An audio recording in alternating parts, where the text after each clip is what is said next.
வணக்கம் உறவுகள், நண்பர், தமிழ் சொந்தங்களா எப்படி இருக்கிறீங்க? நல்லா இருப்பீங்கன்னு நான் நினைக்கிறேன். நானும் அதே போல தேவனுடைய சுத்த கிருபையால நல்லா இருக்கிறேன். திங்கட்கிழமையிலேருந்து இன்று வரைக்கும் கடும் காய்ச்சல். உலகமே நின்று போச்சு. அப்படி இருந்தும் காலையில ஜெபக்குடி சுவிசேஷ திருச்சபையாரோடு எங்களுக்கு ஜெபிக்க தேவன் கிருபை கொடுத்திருக்கிறார்.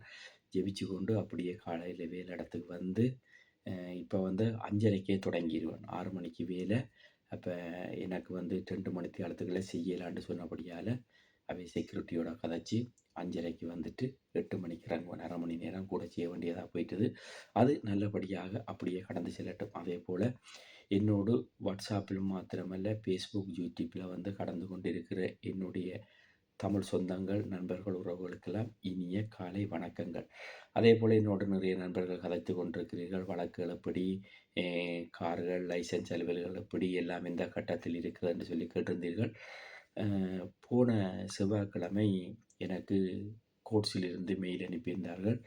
வழக்கை முடிவு செய்ய வேண்டும் என்று சொன்னால் முக்கியமான 2 சான்றிதழ்களை கேட்டிருக்கிறார்கள். அதுக்குரிய ஆயத்தங்கள் எல்லாம் நடந்து கொண்டிருக்குது. அதை எடுத்து கொடுக்க வேண்டும். அதை கொடுத்தால் அந்த வழக்கை அவர்கள் முடிப்பார்கள். அதுக்கு பிறகு நான் மேற்கொண்டு மேல்முறையீடு செய்யப்பட்ட வழக்கை அவர்கள் வந்து காலதாமதங்கள் எடுக்கும். அது இந்த 1 வருஷமும் செல்லலாம், 1.5 வருடங்களும் செல்லலாம். ஆனால் கூப்பிட்டு நேரடியாக 2 பகுதியையும் விசாரித்து போட்டு அதிலிருந்து முற்று முழுதாக விடைபெறுற மாதிரி முழு அலுவலையும் செய்து முடித்திருக்கிறேன். அதே போல் அவர்கள் மேலே அனுப்பியிருக்கிறவர்கள் சொல்லியிருக்கிறார்கள், நீங்கள் முழுமையாக வெளியேறுகிறபடியால் இந்த விடயத்துக்காக இந்த 2 சான்றிதழையும் எங்களுக்கு சமர்ப்பித்து முதலில் வழக்குதாரர்கள் போடப்பட்ட வழக்கை முடித்துவிட்டு அதுக்கு பிறகு நீங்கள் கேட்கப்பட்டிருக்கிற கோரிக்கைக்கு ஏற்ற இணங்க அந்த காலதிகதிகளை நியமித்து உங்களை முற்று முழுதாக அவர்களிடத்திலிருந்து வெளியேறுவதற்கு நாங்கள் சகல ஆதரவையும் தருகிறோம் என்று சொல்லியிருக்கிறார்கள். அதே போல் என்னுடைய நண்பனுக்கு சொல்லியிருந்தேன், சுவிஸுக்கு, மாப்பிள்ளை நீயும் கேஸில் இருக்கிற, முடிஞ்சால் கடைசி வழக்கண்டு வான்னு சொல்லு. நண்பன் சொன்னால் கண்டிப்பாக நான் வழக்கு வாரணுன்னு சொல்லி, அதே போல் கடைசி வழக்குக்கு என்னுடைய சில நண்பர்கள் நிச்சயமாக நீ டேட்டுகள், டைமுகள் எல்லாம் என்று சொல்லி நாங்களும் அந்த இடத்துல சமர்ப்பிக்கிறோம் என்று சொல்லியிருக்கிறார். அதே போல் அழகாக எனக்கு டிரான்ஸ்லேஷனுக்கு வர அக்காவும் வந்து உண்மையிலே நல்ல கெட்டிக்காரால் சரியான முறையில் எல்லாத்தையும் எங்கெங்கே என்னென்ன நகர்த்தணுமோ அங்கங்கே எல்லாத்தையும் நகர்த்தி அதையெல்லாம் வந்து நகர்வுகளை எல்லாம் சரியான முறையில் செய்திருக்கிறார். அது தேவனுடைய பெரிய கிருபை. அதே போல் வந்து நானும் வந்து இந்த நாட்களில் என்னுடைய கார் ஒன்று சிறியொரு பிரச்சனையால் அந்த காரை நான் கொடுக்க வேண்டிய கட்டாயம் வந்து அதை கொடுத்தாச்சு. அதே போல் லைசன்ஸும் வந்து 6 பாயிண்ட்ஸில் இருக்கிறதால என்னுடைய 3 நான் கொஞ்சம் அமைதியாக இருந்து கொள், அதை முடித்துவிட்டு பார்க்கலாம் என்று சொல்லியிருக்கேன். அதே போல் 3வும் பல இடங்களுக்கு அந்த லைசன்ஸை குறித்து மேற்கொண்டு அவன் வந்து அந்த 3 நாள் கிளாஸ் எடுப்பதற்குரிய காரியங்களை செய்திரும்படி கேட்டிருந்தார். முதல் தரத்தில் அவர்கள் சொன்னார், வழக்கில் இப்படி ஒரு சிச்சுவேஷன் இருக்கிறபடியால் கொஞ்சம் தாமதிங்கள் என்று சொல்லியிருக்கார். பார்க்கலாம், தேவனுக்கு சித்தமானால் அடுத்த ஒரு காருக்குள் கடந்து கொண்டிருக்கிறேன். அதை துரிதப்படுத்தியிருக்கிறேன். கார் மிக மிக அவசியமானது. அப்போ கார் ஒன்று எடுப்பதற்காக துரிதப்பட்டு கொண்டிருக்கிறேன். அது எப்படி என்று சொல்லி நானும் வந்து ஜெர்மனியில் உள்ள எனக்கு வேண்டப்பட்ட அண்ணாக்களோடு கதைச்சு கொண்டிருக்கிறேன். அவர்களும் சொல்லியிருக்கிறார்கள், பார்த்து கொண்டிருக்கிறோம், நீங்கள் முடிந்தால் எல்லாம் சரி என்று சொன்னால் நான் உடனே சென்று காரை இங்கே கொண்டு வருவதற்குரிய ஆயத்தம் பார்த்து கொண்டிருக்கிறேன். அது தேவனுக்கு சித்தமானபடி நல்லபடியாக நடக்கட்டும். அதே போல் சிலர் கேட்டிருந்தீர்கள், வெளியிடங்களை வெயில் காலங்களில் காட்டுவதாக சொல்லியிருந்தீர்கள் அண்ணா, எங்கும் செல்லவில்லையாண்டு. உண்மையிலே இந்த மாதம் எனக்கு லீவ் எடுக்க வேண்டிய கட்டாயம். ஏனென்று கேட்டால் நான் தொடர்ந்து 9 மாதம் ஆகிவிட்டது லீவ் எடுத்து. அப்போ 3 சொன்னார், எல்லாரும் லீவ் எடுத்துட்டீங்க, நீ லீவ் எடுன்னு சொல்லி. நான் சொன்னேன், நான் நினைத்த காரியம் நடக்கிற வரைக்கும் லீவு வேண்டாம். ஏனென்று கேட்டால் நான் லீவ் எடுத்து செல்ல இருந்தேன், பாஸ்போர்ட்டும் சரி வரையில். அப்போ காரும் ஒரு சின்ன ஒரு விடயமாக போயிட்டபடியால் சொன்னேன், நான் ஒரு காரியத்துக்காக நான் வாஞ்சித்து கொண்டிருக்கிறேன், அது வரைக்கும் நீ கொஞ்சம் பொறுமையாருன்னு சொல்லியிருந்தேன். 3 சொன்னான், இல்லை கொன்சிப்பையே முடிக்க வேண்டும் இந்த ஆண்டுக்குள்ளே சொன்னார். முடிக்காவிட்டால் எனக்கு ரம்புசே பண்ணிவிட என்று சொன்னேன். சிரித்து போட்டு சொன்னான், யோசிக்கிறேன் என்று சொல்லியிருக்கிறார். அது தேவனுக்கு சித்தமானபடி நடக்கட்டும். அதே போல் இந்த இடத்திலும் கூட காலையில் 2 பேருக்கு வேலை செய்ய தேவன் கிருபை கொடுத்திருந்தார். அவர்கள் இருவரையும் இந்த இடத்தில் வேலையில் நிலைநிறுத்த அந்த ஏழ்மையான 2 கருவல் நாட்டைச் சேர்ந்தவர்களுக்கும் வேலை எடுத்து கொடுக்க தேவன் கிருபை செய்திருக்கிறார். அதற்காக தேவனுக்கு கோடான கோடி சோத்திரம்.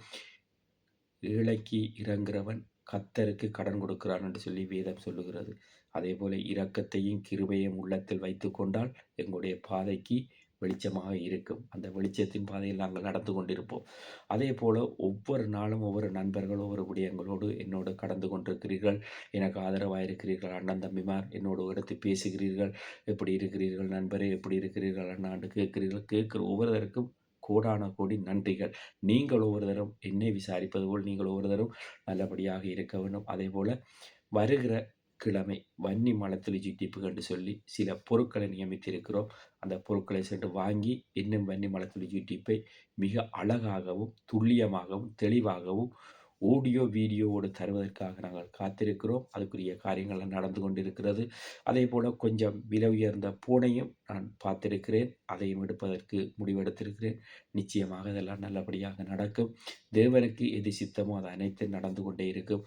அதேபோல இன்றைய நாள் உங்களுக்கு மகிழ்ச்சியான நாளாக இருக்கும் என்று சொல்லி நான் நினைக்கிறேன். அதேபோல என்னுடைய நண்பன் சொல்லுவான், கதைக்கும் பொழுது சுவிஸிலிருந்து, பணப்பே பிடித்த மனுஷர் சிலர் இருக்கிறாங்க, உங்களுக்கு தெரிந்தவர்கள். அவங்களோட மாத்திரம் பழக்க வழக்கம் வைக்காதீங்க. உங்களோட பாதையை பார்த்து போய் கொண்டிருங்க. நிச்சயமாக உங்களோட வழக்கு கடைசிக்கு நான் வருகிறேன்.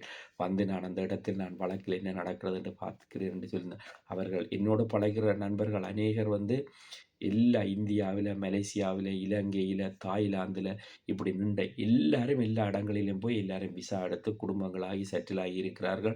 அவர்கள் ஒவ்வொருத்தரும் இந்த நாட்களில் ஃபேஸ்புக் மூலமாகத்தான் தொடர்புகளை உண்டு பண்ணி இப்போ இந்த நம்பர்களை கொடுத்து அப்படி கடந்து வந்து கொண்டிருக்கிறார்கள். அதே போல் நீங்களும் வேறு நாடுகளில் என்னை தெரிந்தவர்கள் இருந்தால் வன்னி மலத்துளி ஜிடிபி வாங்க, பெல் பட்டினை அமர்த்துங்க, சப்ஸ்கிரைப் பண்ணுங்கள். என்னுடைய ஃபேஸ்புக் அனைவரும் பார்க்குற மாதிரி தான் இருக்கிறது. அதில் நீங்கள் பார்த்துக்கொள்ளலாம். இதுவரையில் 160க்கு மேற்பட்ட ஃபேஸ்புக் நண்பர்கள் சேகரிக்கப்பட்டிருக்கிறார்கள். அதே போல் இதுவரைக்கும் யூடியூப்பில் எனக்கு 18லேருந்து 20 பேர் சப்ஸ்கிரைப் ஆகியிருக்கிறார்கள். பார்வையாளர்கள் 1000க்கு மேல் கடந்திருக்கிறார்கள். அதே போல் இனி வரும் நாட்களில் வேறு லெவலில் வேறு இடங்கள் எல்லாம் காட்டுவேன். அதுக்காகத்தான் நல்ல கார், அருமையான காரைத்தான் பார்த்து கொண்டிருக்கிறேன். அது அதிக விலைகளாக இருந்தாலும் நல்ல ஒரு காராக எடுக்க வேண்டும் என்று நான் விருப்பப்பட்டு அது ஜெர்மனியில் பார்த்து கொண்டிருக்கிறார்கள். நிச்சயமாக அவர்கள் எனக்கு பார்த்து அனுப்பினவுடன் நல்ல காரோடு புது வீடியோவோடு வன்னி மலத்துளி யூடியூப்பில் நீங்கள் பார்க்க முடியும். அதே போல் என்னுடைய காருக்கு என்ன நடந்ததுன்னு சொல்லி நான் உங்களுக்கு முழு ஃபோட்டோ வீடியோ எல்லாம் வன்னி மலத்துளி யூடியூப்பிலும் ஃபேஸ்புக்கிலும் எப்போ நீங்கள் பார்க்கலாம். அதிலிருந்து தேவன் எனக்கு சகல காரியத்திலையும் வெண்டு தர இரக்கம் கிருபை பாராட்டுவார். எனக்கு பல பிரெஞ்சு நண்பர்கள், பிரெஞ்சு மேடம் எல்லாரும் உதவி செய்திருக்கிறார்கள் சில காரியங்களில். அவர்களும் கூட என்னோடு எப்பொழுதும் தொடர்பில் இருந்து கொண்டிருக்கிறார்கள். அதே போல் நீங்கள் ஒரு தரம் மகிழ்ச்சியோடும் சமாதானத்தோடும் சந்தோஷத்தோடும் இன்றைய நாளில் சுகபலத்தோடு இருக்கிறது அவன் கிருபை செய்வார் என்று சொல்லி உங்களிடமிருந்து விடைபெற்றுக் கொள்கிறேன். உங்கள் வன்னி மலத்துளி யூடியூப் நண்பன் அண்டன். நன்றி, வணக்கம் நண்பர் தம்சனோர்.